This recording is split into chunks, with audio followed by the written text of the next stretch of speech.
If I am being fair, the history of the Halloween movies and their various reboots and timelines makes the franchise fairly convoluted. While one reboot tries to follow the first two movies, another ignores the second one. Some timelines try to focus on Michael and Laurie's sibling aspect, while another may focus more on the supernatural and the mythological. And there could be another timeline that ignores both of these, yeah. And then there are comic books too. So all of this naturally means that Michael Myers himself has several origin stories. And I thought, why not break down each of these origins into one single comprehensive and easy to understand video? Yeah? Would you like that? I'm sure you do. And that's exactly what I am gonna do. So without further ado, let's cut to the chase, shall we? I met this 6-year-old child with this blank, pale, emotionless face and realised that what was living behind that boy's eyes was purely and simply evil. The night evil was born.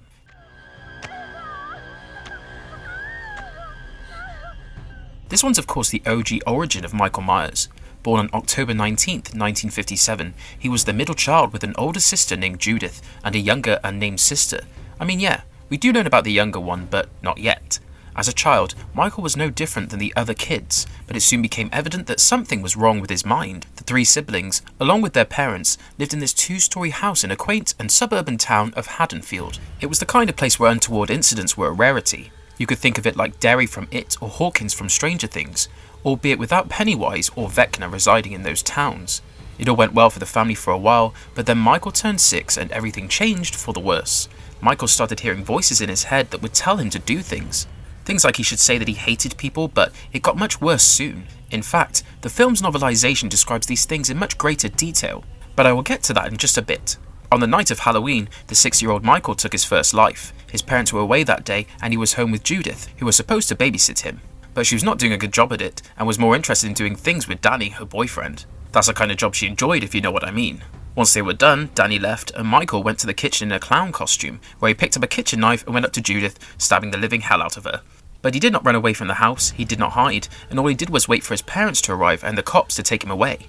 After this, Michael was taken to Smith's Grove Sanitarium, where he would spend the next 15 years of his life, meaning until he was 21 years old. At Smith's Grove Sanitarium, Michael was put under the care of psychiatrist Dr. Samuel Loomis. However, Loomis could not help Michael, not really. I mean, Michael was an ideal patient of sorts, never doing anything strange or acting violently, but nor did Michael speak a single word or move around much. Needless to say, this is not natural normal behaviour and something was eating him up from within. But then came around the Halloween of 1978 to return home. As I mentioned, Michael had turned 21 just 11 nights ago. But how did he do it? Well, on October 30th, 1978, he desecrated his room at the Smith's Grove Sanitarium and broke out. But not before carving out the word sister on the door. Not just that, he even released the other psychiatric patients from their rooms in confinement. Now, I do not think he did that out of care for the other patients. The only logical explanation is that Michael needed a distraction which would attract the attention of the security. As Michael's prison break was underway, Nurse Marion Chambers and Dr. Loomis were on their way to Smith's Grove so that they could take Michael to a court hearing that day. The two of them saw the patients roaming around the hospital premises and knew immediately that something was up. When Loomis got out of his car to investigate, Michael seized the opportunity and attacked Marion Chambers, only to speed away in their station wagon. Driving through Illinois, Michael made one major pit stop where he killed this innocent truck driver, stole his boiler suit, and finally headed to Haddonfield. Of course, Michael had returned home, but the thing that always makes me curious is how Michael could drive despite being locked away at a psychiatric institution for nearly 2/3 of his life. I mean, it's not like they were giving him driving lessons at Smith's Grove. I believe it was the Samhain connection or something supernatural helping him, but more on that later. After arriving at Haddonfield, Michael went to his old house, where he saw a local teen named Laurie Strode and started to stalk her. Laurie was at the Myers house because she had to drop off some keys for a realtor dad. Soon, Michael would hunt Laurie's friends down, and he would even arrange the corpse of Annie under Judith Myers' gravestone. Clearly, Michael's obsession with his sister and his love for the theatrics is pretty out there, but the obsession was not with Judith. Let me explain. The twist that changed the franchise forever.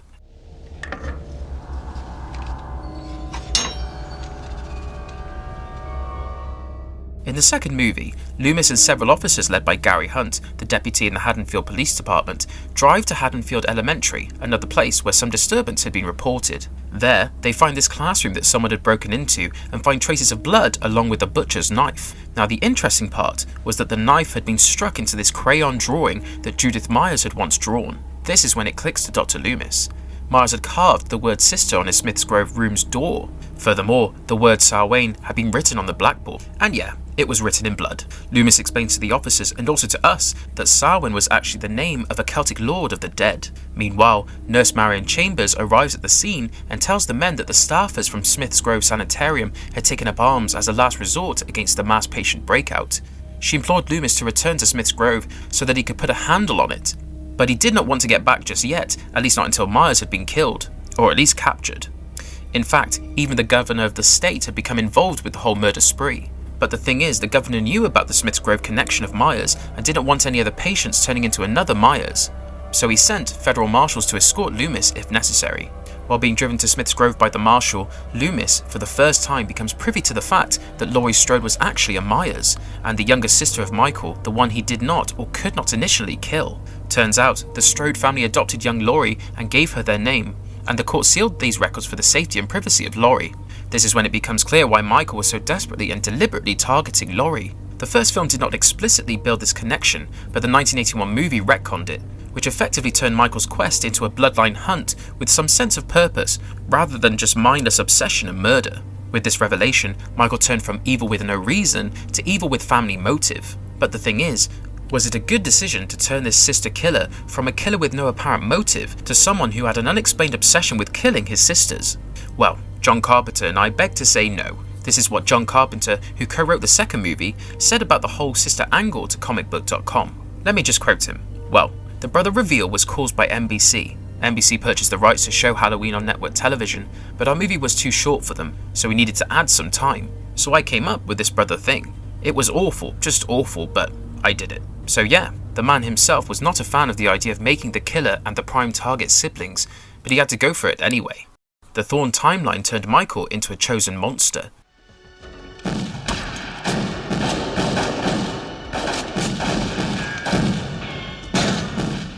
So up until the second movie, Michael Myers was somewhat a believable serial killer, someone who was nearly grounded in reality, but Halloween 4-6 pushes him into the mythological zone. And I mean that in the most literal way possible, because in the Thorn timeline, Michael's not evil for no reason anymore, not even close. Now there is a system, a curse, and apparently a whole ancient rulebook behind why this man does what he does. So let's start at the beginning, because even that is odd.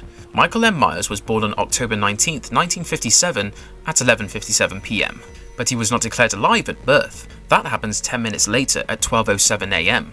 Now, I'm not saying that is the reason everything went wrong, but yeah, the film clearly wants you to raise an eyebrow here. There was something up with this kid from the very beginning.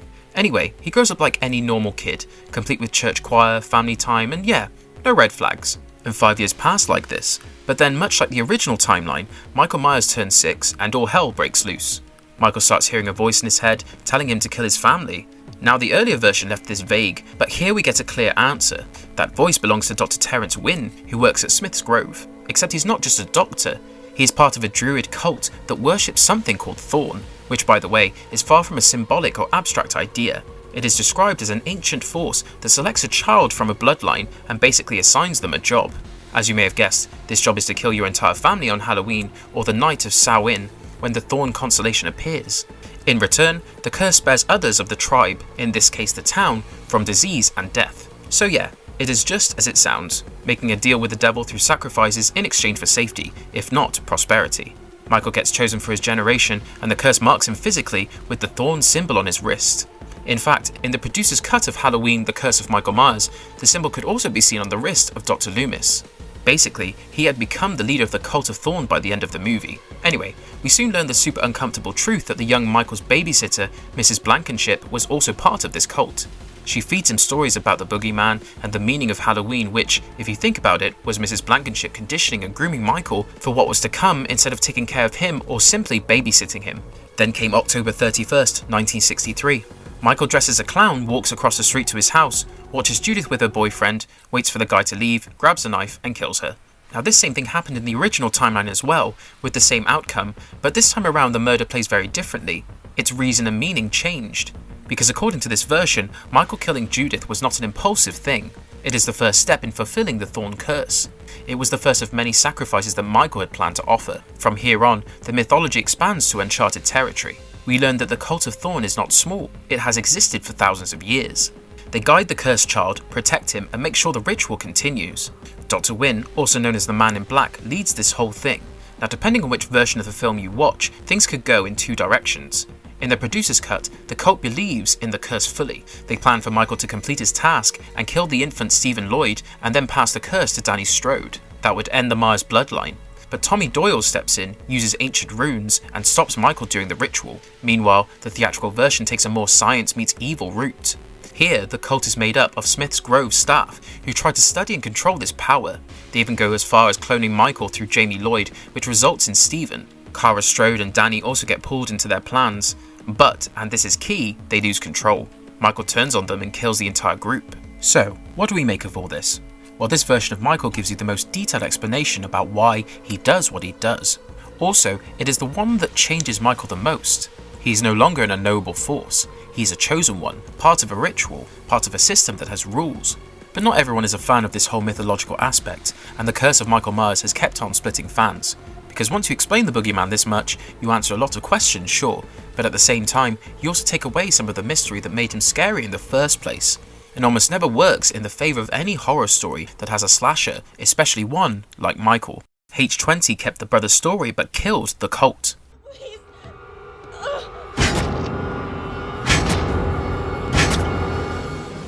So as far as our guy's origin is concerned, H20 does not have a whole lot of changes because it ignores the 4 to 6 timeline and pretty much works as a direct sequel to the second Halloween movie. Naturally, this time around, there's no cult of the Thorn, there's no voodoo shit going on, and all that this one focuses on is the worst form of sibling rivalry ever, with Michael trying to kill Laurie for no apparent reason apart from him being pure evil, and Laurie trying to kill Michael in self-defense.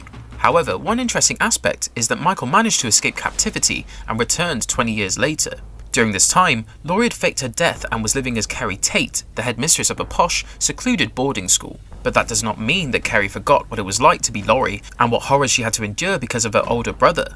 And when Michael finally returns all those years later, he brings with him the brotherly obsession, albeit the killer kind. Now, let's move on to Rob Zombie's version of the film, which by far is the best entry into the installment since the second Halloween movie.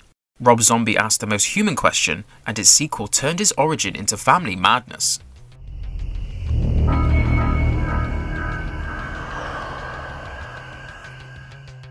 So this is the version where someone finally stops and asks a very simple question.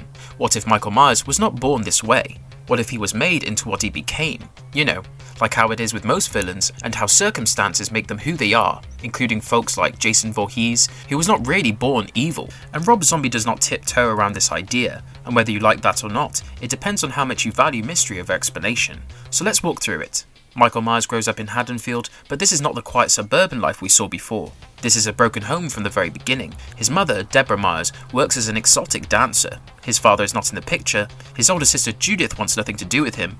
And then there is Ronnie White, the mother's live-in boyfriend, who spends most of his time yelling at Michael and threatening him. But Michael is not completely alone here.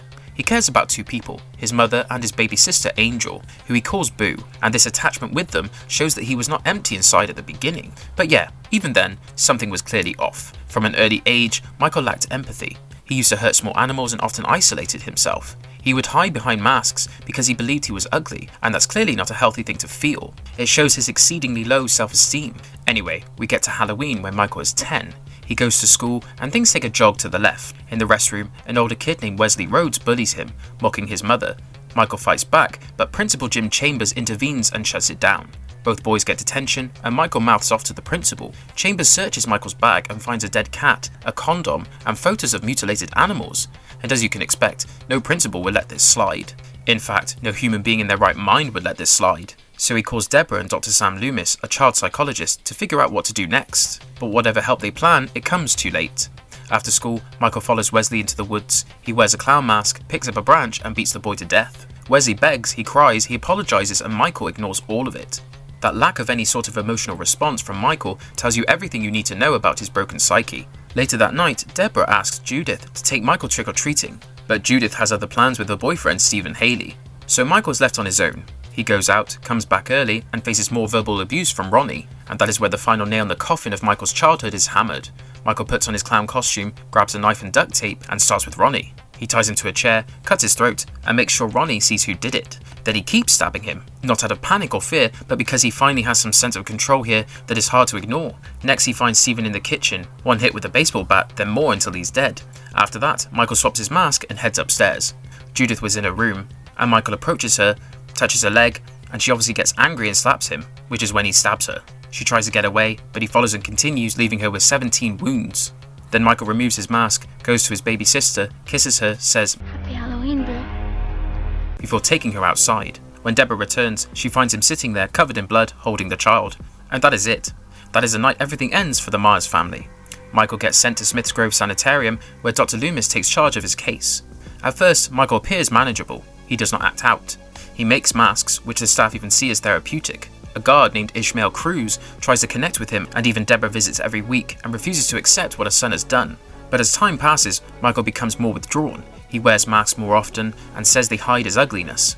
He asks when he can go home, and Loomis reminds him of what happened. Later, Deborah gives Michael a photo of him and his sister, thinking it might help. But Michael kills a nurse with a fork when she makes a comment about his sister. That is when Deborah finally sees the truth, and she cannot handle it. Soon after, she takes her own life, and that's pretty much his origin from the 2007 movie. But if that was about how Michael became what he is, the 2009 sequel takes that idea and pushes it into some unfamiliar territory. We open with Laurie Strode, aka Angel Myers, after she has shot Michael in the previous film. Laurie is in shock, and Sheriff Brackett takes her to the hospital. Annie and Loomis are also taken there after surviving the attack. Meanwhile, Michael's body is transported in another ambulance, except he's not done, not really. After a collision, he wakes up and kills the paramedic. Then he reaches the hospital and starts killing again, trying to get to Laurie. He finds her, stabs her, and, well, she wakes up and realizes that the entire hospital sequence was nothing but a dream. Later in the film, we learn that Michael is alive, out there, and now lives like a hermit or a drifter. But the stranger part is that he's not acting on instinct anymore. He sees visions of his mother, often with a white toy horse that guides him toward Laurie. The goal here is to reunite with his sister, as suggested by visions of his dead mother. At the same time, Laurie starts to unravel too. She does not know at first that she is Angel Myers. That revelation comes in pieces, and she cannot process it.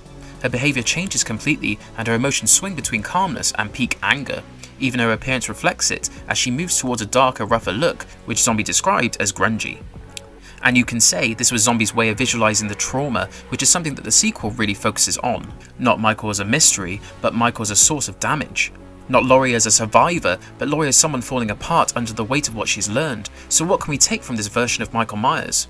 Well, it's simple, isn't it? The 2007 film tells us that Michael was the result of his environment, his family, and his early behaviour that went unchecked. The 2009 film takes that foundation and pushes it into something more symbolic, where visions, identity, and shared trauma blur the line between what's real and what's a dream, or a nightmare in some instances. The novelization that explained too much. We start way before Haddonfield, way before 1963. We go all the way back to around 500 BC, to a 15-year-old boy named Ender in Celtic Ireland. Now, Ender is not treated well by anyone around him. He has physical deformities, and because of that, his father, his brother, even his uncle treat him like a joke. And then he falls in love. The girl is Deirdre, a princess. So yeah, already not a situation that's going to end well. Ender still tries his luck and goes to her father, King Gwynwill, and asks for a hand. Not only does the king disrespect and humiliate Ender, even his own family piles on, saying she would rather marry a goat than him. Ender still believes he has a chance, so he goes to meet Deirdre by the river, probably hoping to explain himself. But she gets scared, thinks he's trying something else entirely, and runs. She accuses him of trying to force himself on her, and this accusation breaks him from within. So when Sarwyn comes around, Ender's mind snaps, and he attacks Deirdre and her betrothed Calain, and kills them both. But he does not get away with it.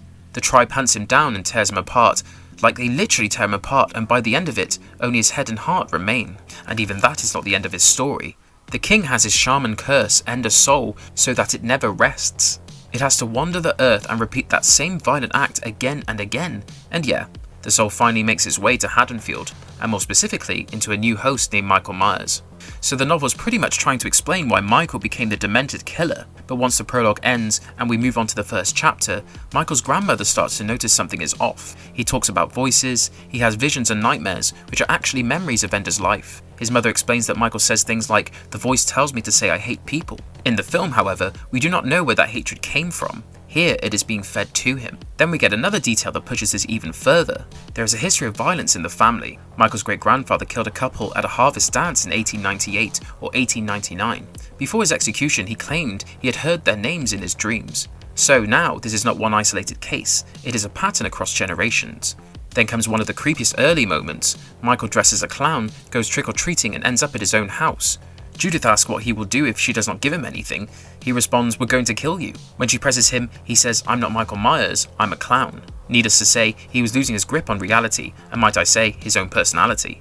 Now the novel takes us inside Michael's head, and this is where it goes all in. He dreams of people in strange outfits, dancing around fires wearing animal skins and armour. There is a couple that looks like Judith and her boyfriend, and he watches them with pure hatred, driven by jealousy. That image is exactly that of Ender, Deirdre and Colleen, just that characters have been changed.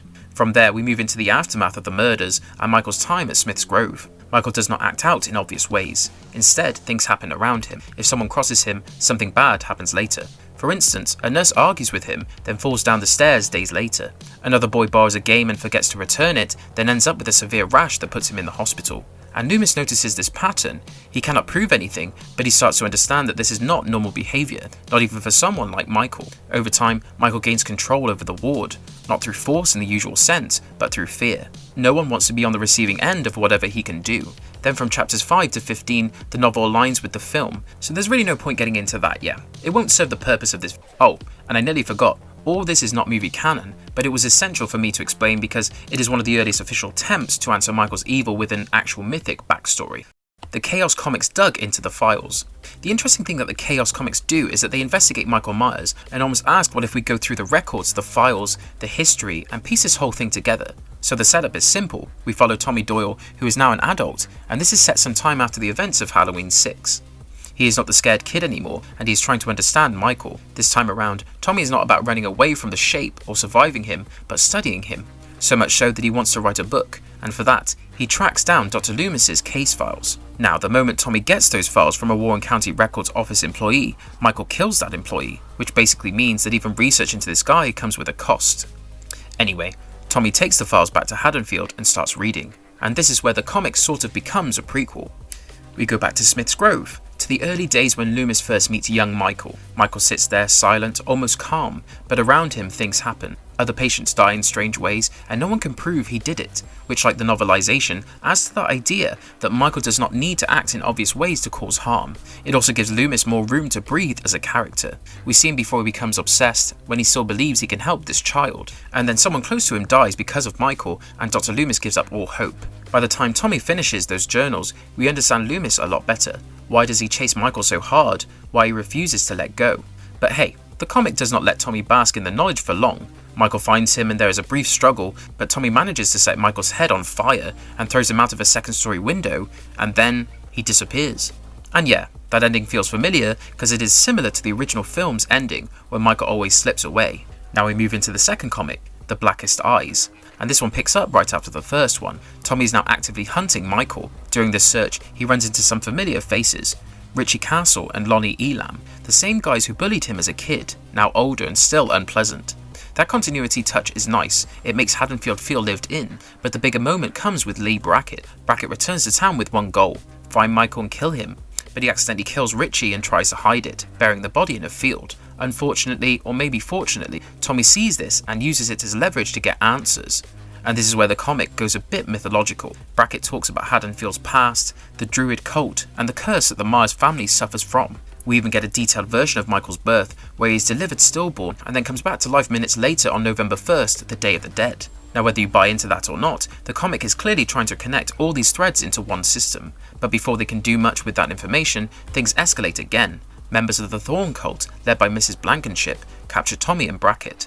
They tie them up in a church and decide what to do with them, which is when Michael arrives at the scene. He kills a cult priest as well as Brackett, and by the end of it, Tommy ends up back in the cult's hands. And you can already tell this is not going anywhere good. Now we jump to the final comic, The Devil's Eyes, and this one moves the timeline forward by 2 years. In fact, it also takes place after the events of H20. Tommy is now imprisoned in Smith's Grove by the Thorn cult, which is still led by Dr. Wynn. He has been blamed for Brackett's death, and with Michael believed to be dead, the cult no longer sees any use for him. They try to kill him, but he manages to escape. Back in Haddonfield, he reconnects with Lindsay Wallace, now a reporter from Chicago. She's there to cover the Michael Myers story, and together they get pulled back into it. Because Michael is not done. They end up at the old Myers house, and this is where the comic takes its biggest swing. They fight the Shape, manage to wound and unmask him, but wait, it is not him. It is Laurie Strode. What the hell? Let me explain. So after the events of H20, Laurie could not move on. The trauma broke her in a different way. She takes on the identity of the Shape, becoming what the comic describes as a case of psychotic personality transference. In killing Michael, she lost a part of herself that existed without him, so she replaced it. And that is how this version ends. Laurie gets locked away in Smith's Grove, and Wynn and the cult remain active. So yeah, not exactly a hopeful conclusion. As for the quality of the comic book itself, it is messy in places. Some dialogue feels off, and the art is not always up to the mark. But the ideas, they are bold, and the comics try to connect timelines, expand the lore, and even question what the Shape really is. And that final super twist with Laurie, I mean, it is risky, it changes everything. And at the very least, it proves one thing: no matter the medium, the influence of Michael Myers never really ceased to exist on Laurie Strode. Blumhouse restored the boogeyman.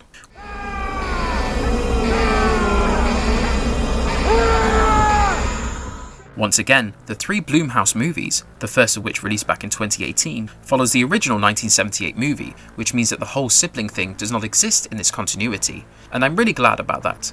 I mean, even John Carpenter intended it this way. So in this version, the three things we need to know are that Michael was arrested after the original film, then he was locked up for 40 years, and Laurie is not his sister. Essentially, the Blumhouse version returns Michael Myers to original principles. And if you think about it, this origin gives the least amount of explanation behind his actions, and that's probably why it is the scariest version. What about cartoons? Who the hell is George P. Wilbur? That's the guy who played Michael Myers in Halloween 4, the greatest movie of all time. Now, I am not padding the video with fake stuff, but like several other horror icons, Michael Myers has also appeared in several games, crossover comics, and even cartoons. For instance, he appeared in the season 10 episode of Family Guy titled Tom Tucker, The Man in His Dream, where Peter Griffin discovers that this news anchor named Tom Tucker was actually George P. Wilbur, the guy who played Michael Myers in Halloween 4. Griffin loves how he played the lovable killer of teens, and although Tom Tucker was given a cold shoulder by Hollywood, Griffin wants to become his agent and make him a big movie star. Additionally, Michael Myers also appears in a Robot Chicken episode titled Home Alone with Michael Myers, where Joe Pesci and Daniel Stern's characters end up at Laurie Strode's house, while Michael ends up at Kevin McAllister's place. It's a fun nod, I'll agree. So yeah guys, that was all in this video. If you liked it, please consider hitting the like and subscribe buttons. Those 2 small clicks from you will help us tremendously in bringing you more of these awesome horror videos. Stay safe and have a good one.